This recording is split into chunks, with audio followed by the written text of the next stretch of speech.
ॐ सोमनाथाय नमः। ॐ मल्लिकार्जुनाय नमः। ॐ महाकालेश्वराय नमः। ॐ ओंकारेश्वराय नमः।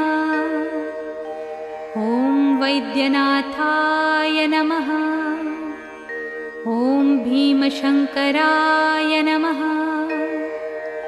ॐ रामेश्वराय नमः। ॐ नागेश्वराय नमः। ॐ विश्वेश्वराय नमः। ॐ त्र्यंबकेश्वराय नमः। ॐ केदारेश्वराय नमः।